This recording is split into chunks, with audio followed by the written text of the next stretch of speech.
Welcome to Art Talk with April, Season 2. I'm April Harris of Inked April, located in Birmingham, Alabama. This season we'll be talking with new artists and professional expert artists. So I hope you enjoy it. Let's get started. Hi everyone, welcome to Art Talk with April. And today we have the wonderful Miss Davina Holly, also known as So Osko on Instagram. So I don't know, how do you feel about being an artist in the social media age? I do have to say that it opened up so many opportunities because of course, you watch YouTube, you follow a lot of artists, you hear a lot of things. A lot of veteran artists, they talk about how the opportunities, the way you can go on YouTube, and if you want to learn how to shade, you can learn how to shade. You want to learn more about color theory, you can learn about color theory. Literally it's at your fingertips. You obtaining knowledge, you connecting with people that you probably never would have connected with unless you had certain connections, you know what I mean? So I feel like it's really great. I do have to say that. The only thing that I would say would be kind of upsetting is art theft and stuff like that. I think that would be the main thing that is kind of frustrating. And then also censorship. When it comes to art, I do have to say I have noticed, because I do follow a lot of artists, and of course I post art myself. I don't do any nude art, but I definitely do plan on doing it. And I know a couple of people who do nude art. And so between, getting the notations on Instagram or TikTok, and then create what's funny is I follow an artist, and she created the cutest censor bar because she does the nude women. And so basically it's from the shoulder to mid thigh. And so she does a lot of butt pictures. And so she created a cute little censor bar, and she still gets in trouble. And I'm just I can't. It's frustrating. So to combat that, I am starting an OnlyFans. I know this sounds so crazy. I'm still starting an OnlyFans for nude art so that I can draw my nude art without the censorship, because I just prefer it, because I'm just I don't want anybody to have to block me from doing my art, or I get in trouble, or my account gets temporarily banned because I draw nude art. Because one thing about me is that I do appreciate the female form, period. Sure. And I'm just any shape, size, color, doesn't matter. It's beautiful. And so I'm just I wish more and more women were comfortable with their bodies. It is what it is. Yeah. And I love what I'm doing, and I love my body, and I'm embracing it more. And so I just really wish that more and more women would be at that point. Yeah. Because I've always been quite conservative when it came to dressing. I didn't start wearing shorts, beyond Bermuda until I was in my, and I was just and I'm in Texas. It's hot. Yeah. It's hot. so I'm just until my 20s. And so I'm just man, so that's why I draw a lot of women. I can't help it. We're beautiful. We my imagination can go above and beyond. Don't get me wrong, dudes are fun. They're nice looking too.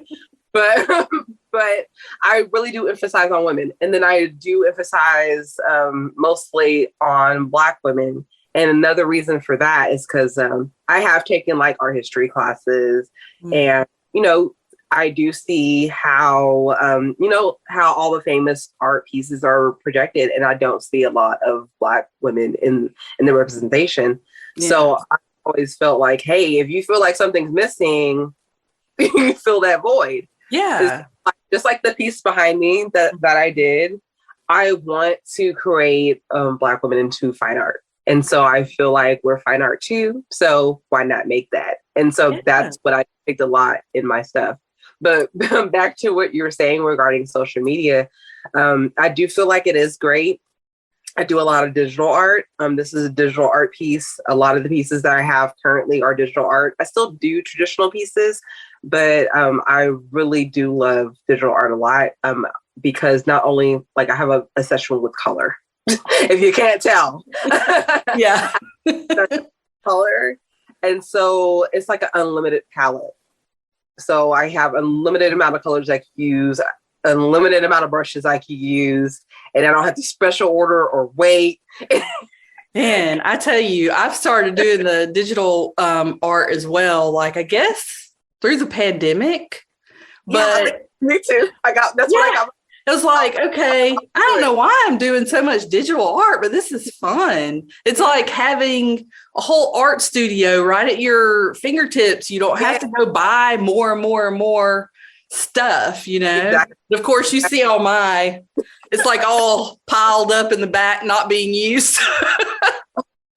Oh my God, like I'm sitting here with these hoo-hoo markers, right?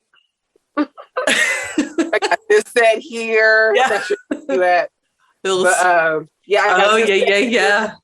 And I got another set here, and I got more paints and stuff above me. And in my room, I got shelves that's got like all these boxes of paints and sketchbooks and all this stuff. So I know, because what's funny is that people who see you do digital art, they all of a sudden think that you just don't do traditional. I'm like, what do you think there was before there were tablets? Like sketchbooks, like I've been drawing, like for digital art, I've been doing it since pandemic, because I was just like, you know what, I'm gonna figure this stuff out. First I had got like the Wacom, the little tablet thing. Yeah, the tablet. Not the one you see, the one that you got to look at the screen the whole time. And draw.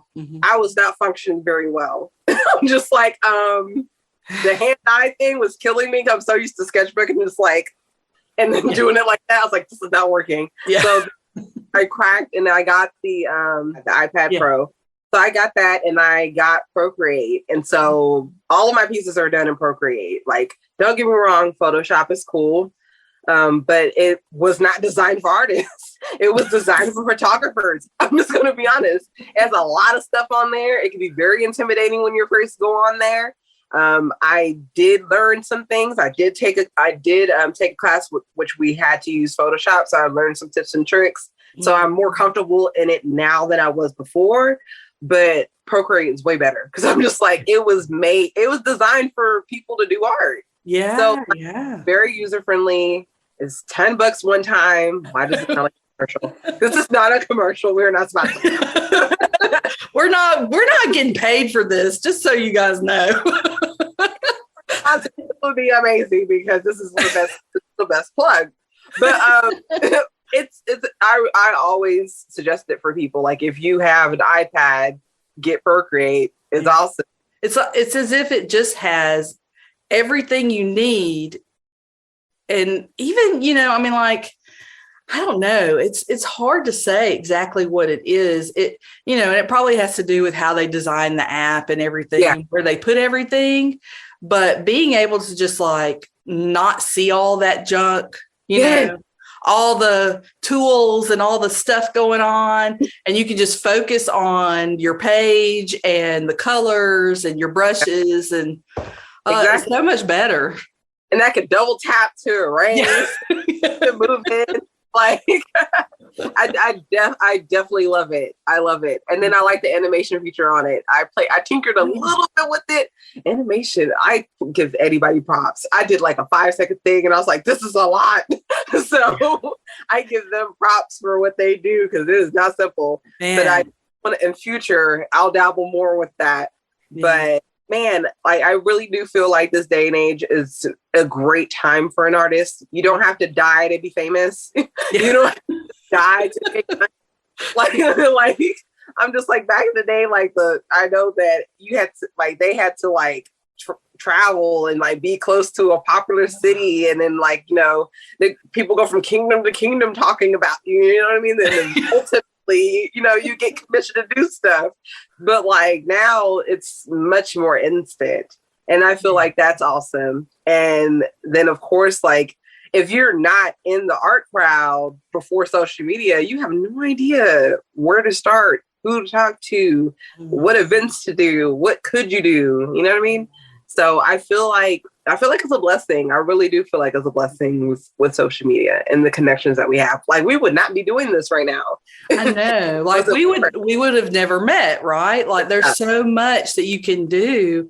I mean, like I got connected with different art associations and stuff that, I mean, I guess I could have Googled it and figured it out, but at the same time, because of Instagram and Facebook, they showed me that stuff, and that's how I really knew, Yeah. So I feel like artists before had to struggle through all that and like call people on the phone and be like, hey. Yeah. And then you gotta think about like gatekeeping, because I'm just like, if you had to put your stuff into a gallery, it's about who you know. Yeah, not everybody gets to show their work. It's very limited. And you're limited to what those people are looking for. Exactly. And so they, like you said, with the censorship, that's what that is. They're like keeping other people out. Yeah. And letting just a few people in, Yeah. 'Cause like, especially us as women, I'm like, think about it. Like whenever you think of art, what do you think of? You think of the first several guys who run through your, you know what I mean? I'm just like, how many of us can name 10 female famous artists that you know off the top of your head? Like, so I'm just like, whenever it came, especially prior to, social media and really us being able to really put ourselves out there, when you had to do it traditionally or go to the traditional route, I just really found that it was like male dominated. Oh, yeah, absolutely. It's male dominated. So I'm just like, so I'm like, how boys clubs are? Like trying to get in. It's just like, I mean, it's, and what I picture is like, we have like totally gone into the deep stuff here and not even gotten to the minor details. Right. Because I was about to say, like, I've been doing art for a really long time. I thought, well, how long have you been doing art? Well, I mean, I've been doing art since like the 4th grade. Like, I just remember my best friend in elementary. She was an amazing artist. And I was just like, I want to do that. I want to do stuff like that. And so like, I had my first little journal and I drew every day until I started getting better. Awesome. Oh, yeah. And then, of course, like, I did go on a hiatus because, in your mind, especially as a woman, you have kids. And then all of a sudden you're like, oh, I gotta be an adult and I gotta work more and I gotta do this and do that and da-da-da. And then you make more and more excuses and then you have less and less time. You create less and less time. Then you start feeling like you're missing something. Mm-hmm. And so ultimately I just had to come back. And so I just started painting again. And I was just like, okay. And then of course, if you look at my Instagram, it starts in like 2016. And so like, I posted up my old fashion sketches I had. And then ultimately I started, painting. And so that's on there too. And just getting back on that horse. I'm just like, every time I try to take a break from art, I always end up drawing everywhere. Like drawing on random things. And like, I eventually come back and like, I just feel like I start feeling like bad and start feeling like something, I just don't feel really happy. Yeah. And so just really going for it. So recently, in November of 2021, I decided to go part-time at my job. I was just like, nice. I talked to them. I was like, so I would like to go part-time. And at first they were like, no. And I was like, well, I mean, I do live in Texas. So I'm like, the job economy is great. I could find me a part-time. I could make this work. It's like, I was like, this is already done. Like for me, this is already written. And so like the week after they were like, okay, well, this is what we can do. And so I became part-time and I just really feel blessed because I'm just like, it went from a no to a yes. And that was great. And I really feel like everything was aligned. Everything was aligned and everything was all set. And I just really feel like it was just destiny. And I thank God. That's all I can say is I thank God. I really feel like it was just a long time coming and it was just meant to happen. So I was just like, I'm going to pursue art full time. Like, we're playing around. Really, it was fear. Like, really just being like scared to put myself out there, scared to like, what if I become successful? Then what? Like, all the fears of the unknown, and just like, really, it was just my mind. And especially with like, I know everybody was affected by 2020. Like, if that didn't open your eyes to tell you to pursue or do what makes you happy, I don't know what it's going to. But it told me. And that's why I made that change. And so ever since, I've just been doing different markets and trade shows and art shows. And I've just been putting myself out there. And it's been amazing. Looking on your account, you have been doing stuff, man. I mean, like, you are doing this market and this event, and I'm like, holy cow, she is just like.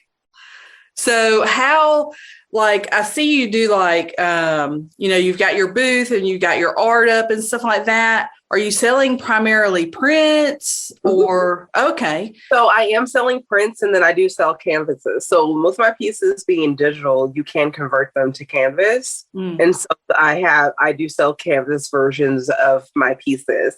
And one thing I do have to say is that I know that I'm going to run into people who are like, but it's not the original because it's digital. And I'm just like, and that's okay, because I'm like, my vision and how I see this going, especially with technology and the day and age that we are in, I really feel that, digital, it's still painting.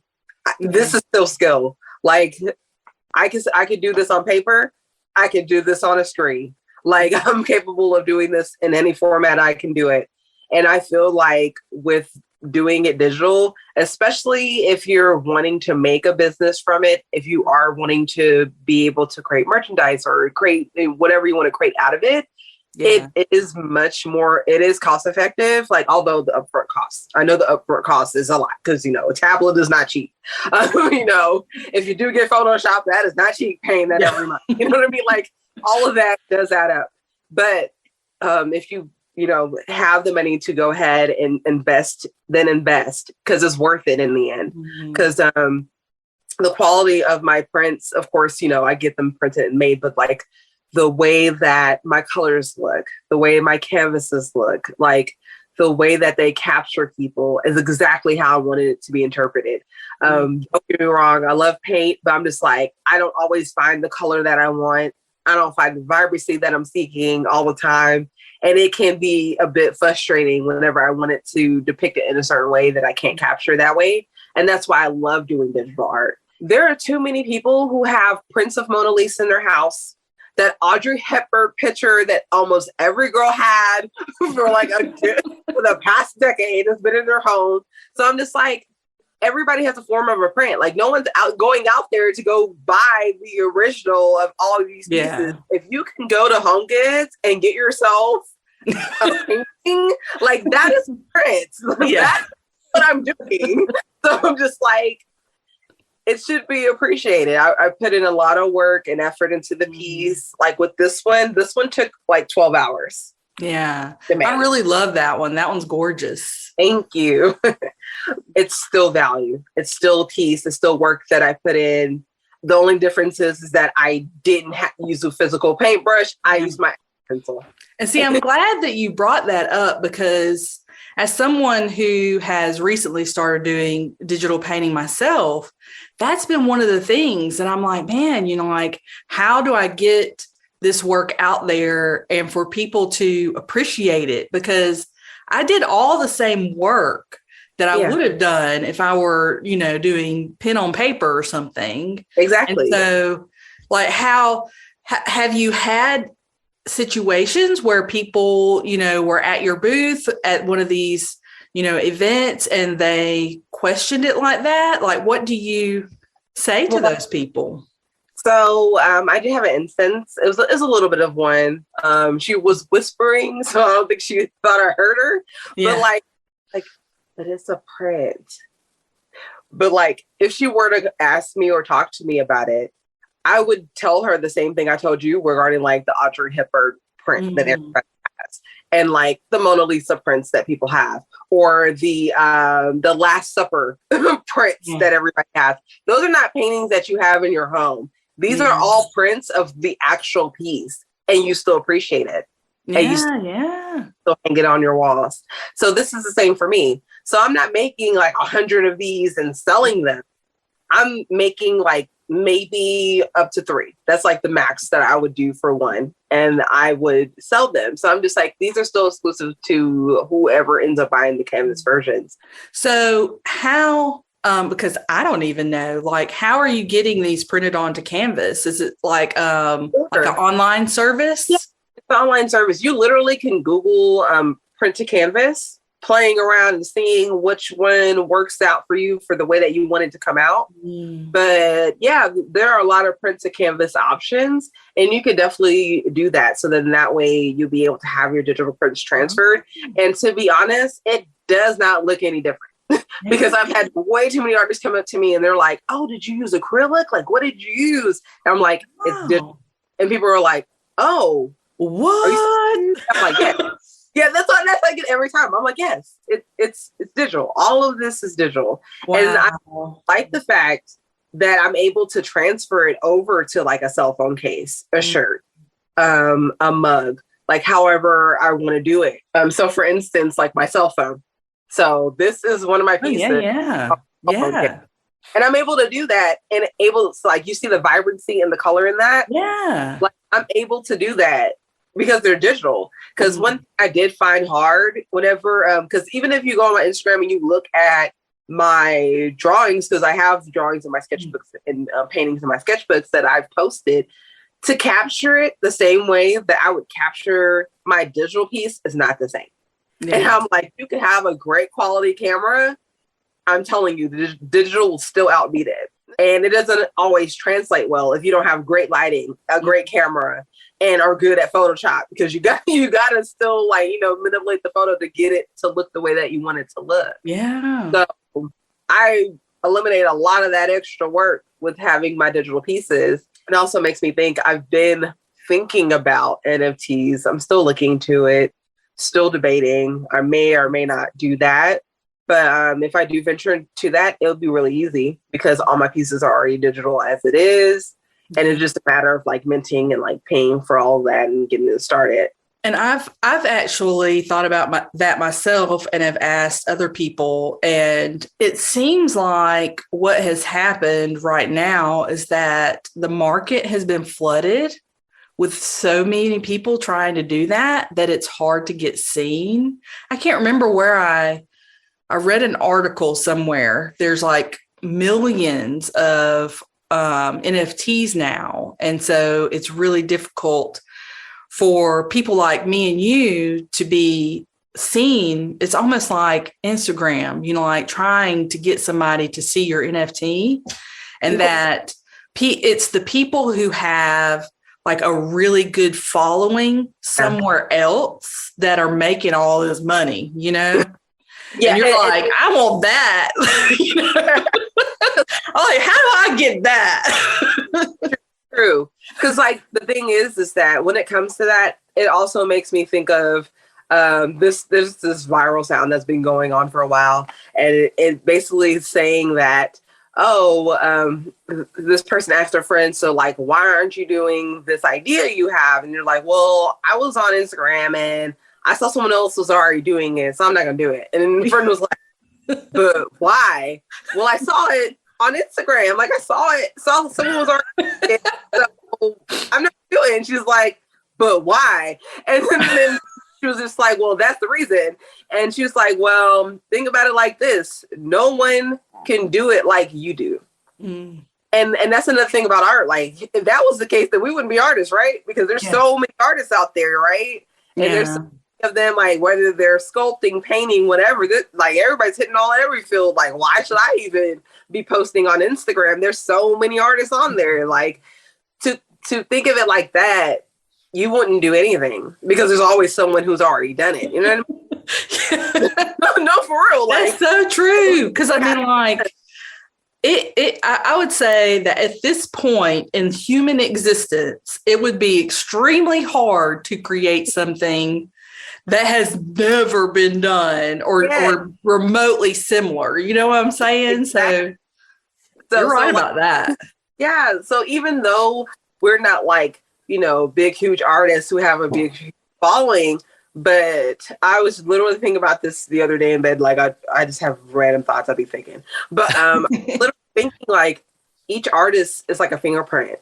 Like you know how they have those like a draw on your style, and you'll see the same picture. Everybody draws it. It's always something different. Different, yeah. Yeah, everybody's and like we all have our different fingerprint as an artist. So if I was to do an NFT, I would carry that thought with me, because I've literally had other artists because I told them, hey, this is digital. They're like, well, have you thought about NFTs? Are you going to do NFTs? It's like your work would be great as an NFT because I haven't seen anything like that. Oh, yeah. Okay. So you got to think about what is in that market and what's not being served. And so I know a lot of people joke around and be like, NFT, all those monkeys and with the little outfits and blah, blah, blah. And they just joke and laugh. But I'm just like, well, that person was giving something that wasn't out there. You know what I mean? Yeah. And so it's copying it, making all sorts of cats and whatever they're making. But like, I know my style is definitely different. I get told all the time, they're like, I haven't seen anything like this. I saw you from like across the room. Like I saw your painting. Like it's like, oh, that's wonderful. And there's like ice, like out of all the vendors and everybody, there's like, you're my first stop. I saw you from across the room and I had to come. And I was just like, that's amazing. Like, I'm glad to do that. Like I dress subtle at all this stuff. Like I'll wear one of like my merchandise shirts so like, they can see. But other than that, like I'm some jeans and a shirt and my art's speaking for me. So I'm surrounded by prints, and like the fact that someone could just from across the room see my painting and it's like, oh, I had to come over here. Despite the sea of things, they'll see something unique and different within mine. Yeah. And that's just how art is, period. Because I'm just like, it's saturated everywhere. Yeah, I know. Instagram saturated, TikTok saturated. That's so true. I'm just like, but there's going to be people who are going to be like, I see something, and I'm really interested in what you got. And if they're willing to bid, and if it stays there for a couple of years and nobody recognizes it till later on, then I don't want to short myself on anything. And I told myself, I was just like, look, if you're going to do this art thing and you're going to do it full time, I was like, you were a single mom with 2 kids and you just had to go part time at your job. This, I know, like, I was like, rent is paid till the end of the lease. We're good. But, Miss Ma'am, you better make things happen. And so I was like, look, every opportunity, I'm just like, yep. Because normally in my mind, I'd be like, I don't know, or I don't know. I'm nervous. I don't feel like I would overanalyze. When I say I would think something to death. Like this whole decision to go for art full time. When I tell you that I thought this to death, like I had, and she was like, Davina, either you're going to do it or you're not, but you got to stop talking about it. And I'm just like, after that, I was like, okay, I'm going to do it. Because now I'm annoying the crap out of everybody around me. So yeah, we're good. I'm going to do this. And then I started doing it. She came to my first show and everything. Like it was nice. It's pretty phenomenal. That's awesome. But man, I'm telling you, I was like, hey, I'm going for it. So people are like, you're doing a lot of stuff. I was like, yes, because I wasn't joking. I'm like, this is go big or go home. And I'm not going home. So I'm going to go big. So I'm whatever. You're going to see my face a whole bunch of times. So how do you manage your time and like keep coming up with ideas and things like that? So I probably should do a video to just explain my craziness. But basically, behind my tablet right now, there is a calendar and I have everything written down. I devote a certain amount of, I don't devote an hour to different projects. So then that way I'm able to complete stuff in time. And then, of course, whenever it comes to opportunities, a lot of things that people don't think about, like I really think outside the box and I do a lot of research. Just like how whenever I used to look for a job, I used to be like, I could go on Indeed and I could go on Monster and I could go on Career Builder. But sometimes not all companies post their posts on those sites. Yeah. So I was like, Google businesses around me, go onto their pages, check out their job postings, and see if I can find a job that way. So I was just like, you know what? I'm going to apply that to art. So I'm going to go on social media and I'm going to follow some local galleries near me and see what's going on. And then I was like, I found this website called, it's like Cafe Call for Art. And they're looking for artists and all these entries and all these opportunities. So I wonder if online's like that.